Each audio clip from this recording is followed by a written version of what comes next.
Good afternoon, ladies and gentlemen. This is Robert Chappell, Executive Editor at Madison365 with your daily update for Friday, September the 18th. Support for Madison365 comes from MK Milwaukee Film. I was thinking of ahead of their website, sorry. Milwaukee Film presenting the Minority Health Film Festival at mkefilm.org/MHFF. And additional support today comes from the City of Madison's Complete Count Committee, encouraging you to stand up and be counted in the U.S. Census at my2020census.gov. So I spent a few extra minutes today composing the little blurb that goes above the video. Because, usually it just says like another record-setting day, however many cases. And today I almost wrote something like, so when do we hit the panic button? Decided not to, because it's not my job to panic you or make you scared. I certainly don't want to do that. But I think it is my job to give a little bit of context to what's happening and to get that message, if to the extent that the message is important, to as many people as possible. And unfortunately, it's true that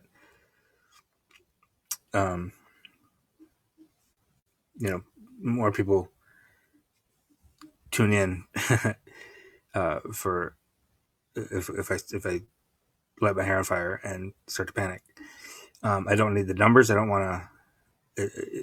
I don't need the clickbait kind of thing. But I do want to get this message to as many people as possible. And when I am sort of anodyne about it, not as many people tune in. So anyway, so I'm going to leave it to you, the 30-something of you who are watching right now, to pass this along. The situation is not good, guys. We're not seeing a crippling number of hospitalizations. We're not seeing a huge spike in death yet. The problem is we have not yet, and I don't think we will, decided that just a lot of people being infected with this thing is okay. Right? If we got to the point where we just said, you know what, we will not close a school just because there's a lot of cases. We will open businesses whether or not the virus spreads. If we get to that point, then, large numbers of cases would not be a problem. Right now, the problem is, there's multiple layers of problems. One problem is that the infection fatality rate is still going to be probably about 0.5%, which if you do a little bit of math, you recognize that if we just open everything back up and go back to normal without a vaccine, about 16,000 people will die alone. Now, the fact is we're not seeing that level of death right now because we are going through some steps to mitigate the infection and isolate those who are infected. So as a result, we're seeing a lot of new cases. And the problem is we're in this sort of weird middle place where we're not seeing a lot of death and hospitalization, but we're seeing enough infection that everything still has to stay closed. So at this point, it's not just the level of death that is going to result. But the fact is we see so many new cases all the time that our response to new cases still, rightly, I would say, is to, contract, is to close things down, to not open schools, So even if you're not concerned about the death rate, even if you just want to open schools and send your kids back to school, we have to get this thing under control, and it's not close. Aaron Aaron, it's a good question. I'm going to actually address that question, Aaron, when I'm done with the numbers. Since you brought it up, because it is an interesting thing to think about. Okay, so today, 2,533 new cases. Yesterday we set a record with 2,034. Just was it a week and a half ago, that we set a record with about 1,500? So we're already 1,000 more than that for today alone. Now, we did have more tests today than yesterday, 13,000 tests, just over 13,000. So it's easy to say, well, yeah, more testing means more cases, but that's not the case, because our percentage also went up. Yesterday was 17.7, today is 19.4. Again, a couple of these counties that we're going to talk about are kind of obviously didn't report a bunch of negative tests, which will inflate some specific counties' positive test rates will be inflated slightly, which is why you want to look at a 14-day and 7-day, look at the positive test rate over time. And those numbers are very bad too. Past 7 days is now 15.65. 14-day rate is also over 15%, 15.12. We're averaging 1,576 new cases for the 7 days. Remember, not very long ago, like less than 2 weeks ago, I'm pretty sure, our record for the number of cases for 1 day, we set a record with 1,500 cases. Now that number is the average over the past 7 days. 14-day average is now 1,306. And here's again, I'm going to say again, the two layers of problems there. If we are conservative and say that 0.5% is the infection fatality rate, the bulk of these, the most of these 2,500 cases are in age ranges that are not particularly vulnerable. So of the new cases just today, it probably will be less than 0.5%, to be honest with you. So of these 2,500 cases, we will lose 2 or 3 of those people, at least. If it's 0.5%, we'd lose 13 of those people. 13 of those people who got news yesterday and today that they tested positive are going to be dead in a month. If we assume that this particular 2,500 cohort that just tested positive today is mostly young, mostly not as vulnerable, say we cut that death rate in half, that's still 6 people. Which 6 people is it okay to kill off in the next month? I'm sorry to speak so bluntly. Okay, so that's one problem. Even if the death rate is low, people are dying who didn't need to die. Okay. The other problem is there's 2,500 people now who have come in contact with how many other people who are now going to have to quarantine, isolate themselves.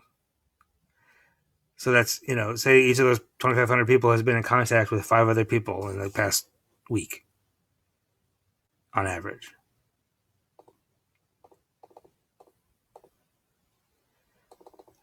Right?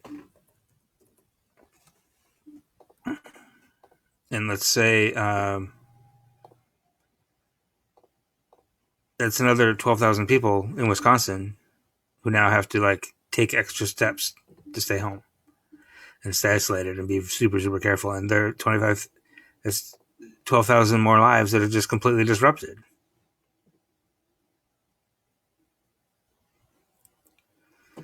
And that's how many more businesses who now are going to have to stay closed longer. Because the alternative is we just say, forget it, and open everything back up and everything's fine. I don't think this sort of half-measure thing that we're doing right now is working, obviously. Unless you want to say, okay, this 2,500 new cases every day is fine as long as our deaths stay at low. Because today there are 7 new deaths. Is that an acceptable number? I don't know. So are we? If we're okay with 7 or 8 deaths every day right now, actually, Wisconsin rather is just under 6. If we're fine with 2,500 cases, 10 to 12,000 lives disrupted as a result of those cases,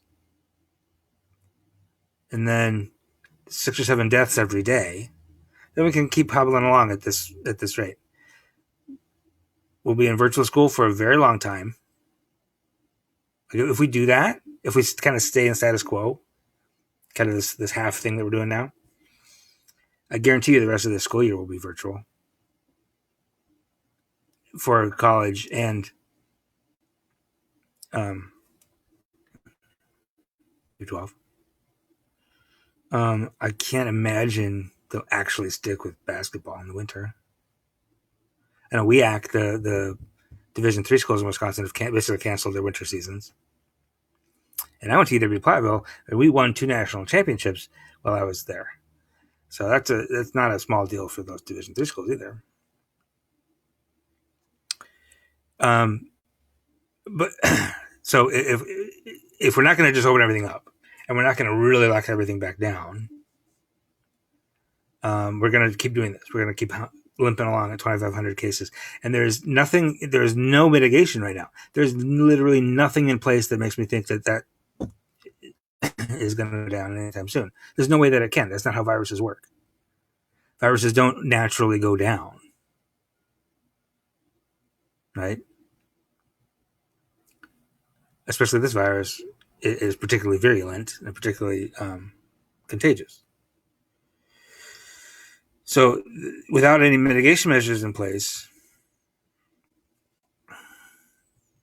there's no reason to believe that we'll be lower than 2,500 tomorrow, unless we have fewer tests, right? So anyway, I don't know what to do about that. You know what I mean?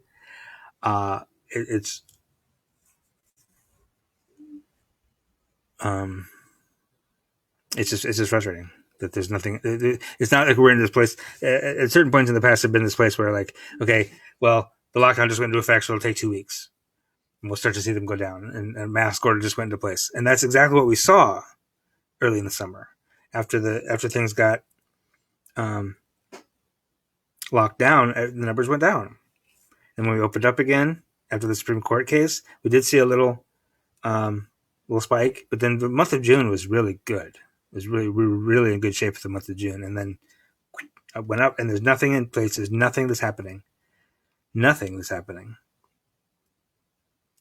that'll indicate that this will get any better, except locally in Dane County, Public Health Madison-Dane County has said that they're going to start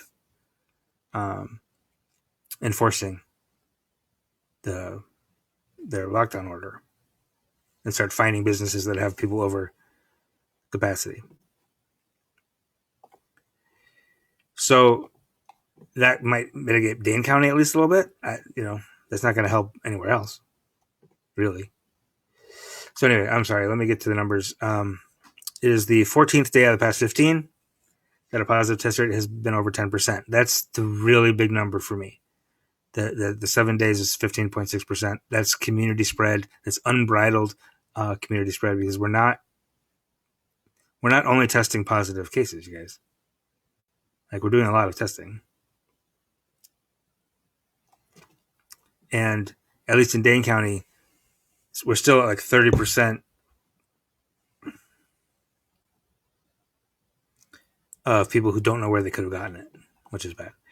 We did have 7 deaths today, as I mentioned, 2 in Milwaukee County, 2 in Outagamie County, and then 1 each in Burnett, St. Croix, and Winnebago County. So we're now at 1,245. No, that's not right. I'm sorry. We're at 1,238. Sorry. I thought it was yesterday's, and I added 7 to it. Never mind. Deaths averaging 5.86 per day over the past week, 5.38 over the past 2 weeks. So again, if you think that's an acceptable number, and you don't mind being locked down, and you don't mind just kind of limping along, maybe we're doing okay. Milwaukee County has the highest case count today, as Dane County was a little bit low. We do have, for the first time, 4 counties with more than 200 cases. And those are Milwaukee County, Dane County, La Crosse County, and Winnebago County. Winnebago County, as you probably know, UW Oshkosh. La Crosse County, UW La Crosse.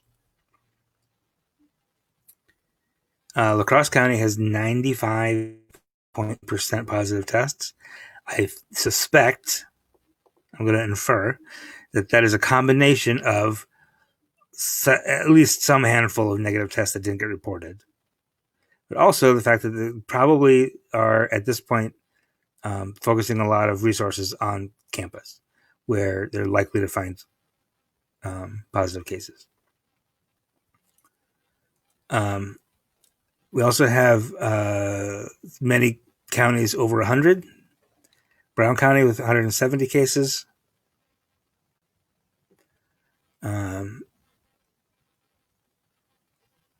Waukesha County 165. Where'd the rest of them go? Sorry. Calumet County, rural county with 50.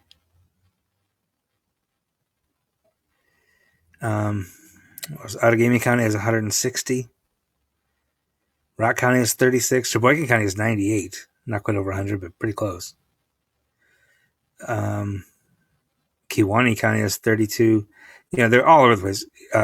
Grant County 30. Greene County 11. Green Lake County, which is never on this list, has 15. Now, Kenosha County, interestingly, only 10 and 4.7% positive tests. So Kenosha County is doing much better. Same just you said for Racine County, 29 cases, 5.4% positive tests. So those are kind of, the southeastern area that had those big outbreaks earlier in the summer are doing much better now. And if anybody lives there, I'd love to know what you're doing, if anything.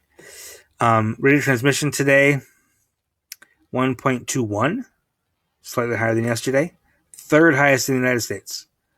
North Dakota and Delaware are both tied at 1.22, and we are at 1.21, which is obviously very high, very high. Okay, let's take some questions quick. I see a lot of questions here. Aaron asks, why was there a 30-person deep line outside of downtown bar last night? I saw that photo going around. And the thing is about photos like that, you don't know any context. Technically speaking, bars are not even supposed to be letting people in unless they have food, and they only supposed to allow people in for takeout. There's a real possibility that they were letting people in at a limited capacity because they had food. And so if you do have food, if you're at a restaurant, you can have 25% capacity, which at a place like Mondays would be only, probably only like 20 people. In which case there's a line outside because they're enforcing that capacity inside, right? So the line outside, I don't think it's the bar's fault as much as the people going to bars, but people stop going to bars. I'm sorry, bar owners, but that's what's happening. That's why we're here. That's why schools can't open. I mean, I don't want to like blame it all on college kids going to bars, but a significant portion of this is college kids going to bars, or kids of that age who go to bars and encounter people who have to work there at the bars who then get sick. Right? There are many things that we should stop doing, that we stopped doing in the spring, and it worked, and now we stopped doing them, and all the good that we did by not going to bars and not going shopping and not going, to parties, we've given it all back. You know what I mean? Like, we're the Atlanta Falcons in the second half of that Super Bowl. We built up a huge lead, and then the Patriots came in and won the game in overtime. We just let them have it, That's what it feels like right now. Okay, sorry. I keep ranting today because this is just so frustrating.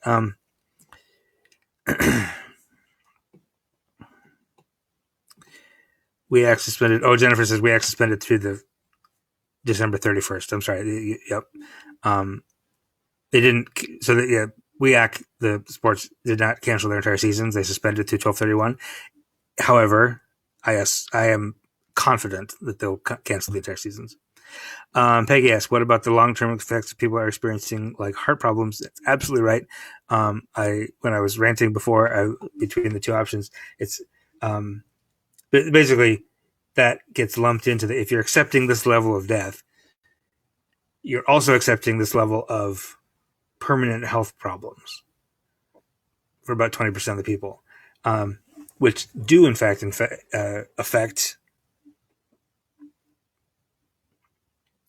younger people as well. I'm not sure what the rate is. What I've heard, what's been said, kind of suggested in the data, is that about 20% of people who are infected end up with long-term health effects. I'm not sure if that is the same throughout all the ages, or if that is similar to death rate where it affects older people more. But in any case, we are seeing myocarditis in college athletes who are among the healthiest people in the world. They end up with permanent heart problems as a result of COVID. You hear anecdotally about people who still have trouble breathing, fatigue, a loss of taste and smell years later, months later. So you're absolutely right. If we're going to do this thing where we just accept this is the way it is for a while, we're going to have 2,000 new cases a day.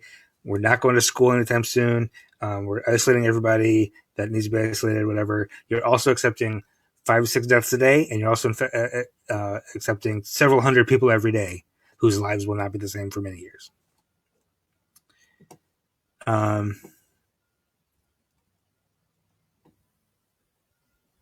Yeah. A teacher in Green Bay passed away yesterday, or the day before yesterday, maybe. It's not clear whether or not she contracted COVID in school. I asked that, and nobody seems to know for sure, or certainly not. Authorities aren't saying for sure, which is understandable. But the fact is, the week before she died, she was teaching a class. Like, that's how fast it went. Andrew asks, are we looking at contact tracing and seeing where these cases are coming from? Yes. Unfortunately, that data is a little bit hard to get because it's kind of county by county, and the state doesn't really aggregate it very well. I can tell you Dane County, the Dane County snapshot is out. They do this every Thursday where they talk about the past 2 weeks. So the most recent one is for September 1st through 14th. In fact, let's see.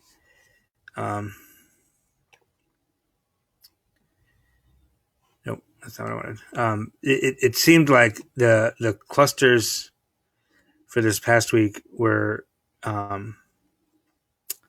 it was like gatherings, family gatherings again. Was still and parties and families and friends gatherings was mostly it. Let me see if I can find this for you. Here we go. I have it.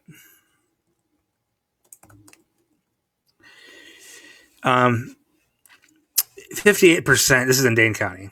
Okay, so this is not applicable statewide. 58% were associated with college-age housing clusters, either dorms or student housing.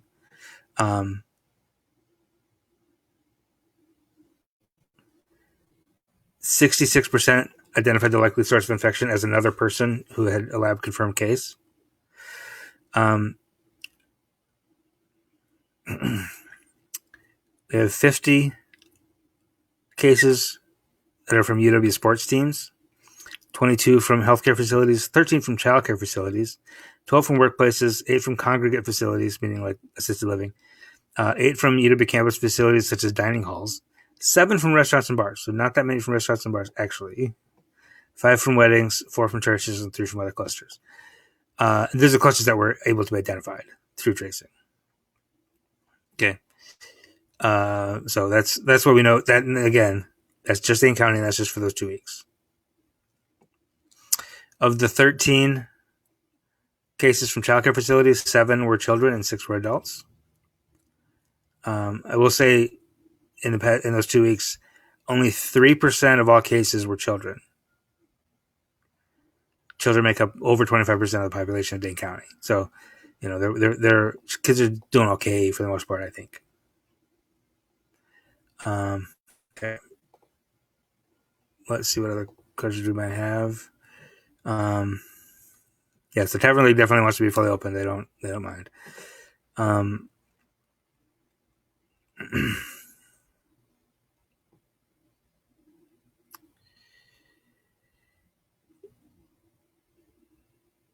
There's discussion in Middleton to open up. Edgewood,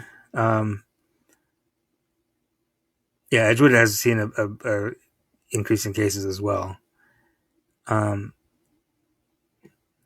Jennifer asks, is it UW Oshkosh? I think I point out Winnebago County is the home of UW Oshkosh, just to say that it's probably not a coincidence. I can, after I'm done here, I'll look at the dashboard and see what UW Oshkosh numbers look like.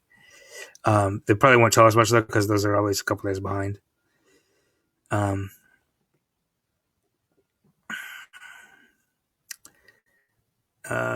Shut it all down. Says Aaron. 2 months, no rent, no mortgage, no credit cards, $2,000 a person. Yeah, I think that's the only way it's going to go away. If we don't do that, we're just going to do this for the next year. And maybe that's okay. Maybe we can do this.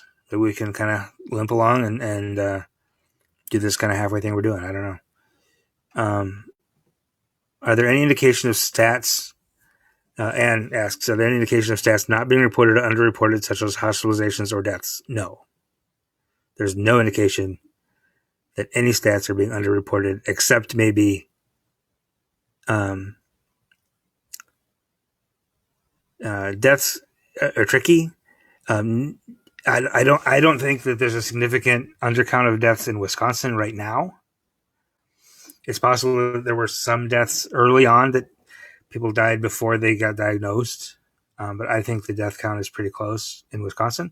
There is some indication nationwide that there's this measure called excess deaths that is still on the high side. That makes some people feel like the nationwide count is a little bit on the low side. But I don't think hospitalizations and deaths are being undercounted in Wisconsin at all. I don't understand. Yeah, Amanda says, I don't understand why we're going to have college football. I agree with that. I'm not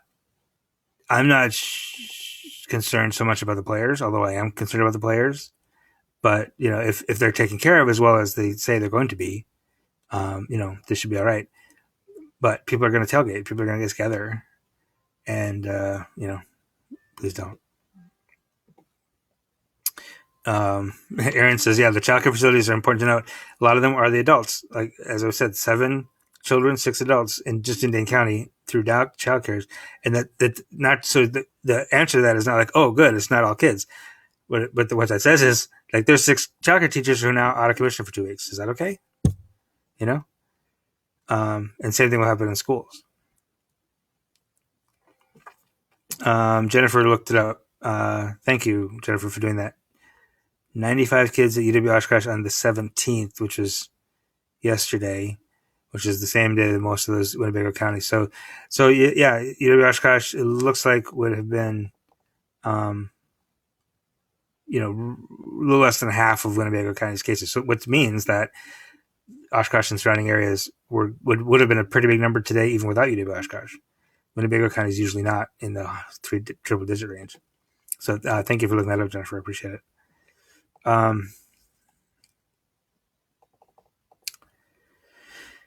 Okay, so that is basically what I have for you today. It's already 5:00. Sorry, I started late today.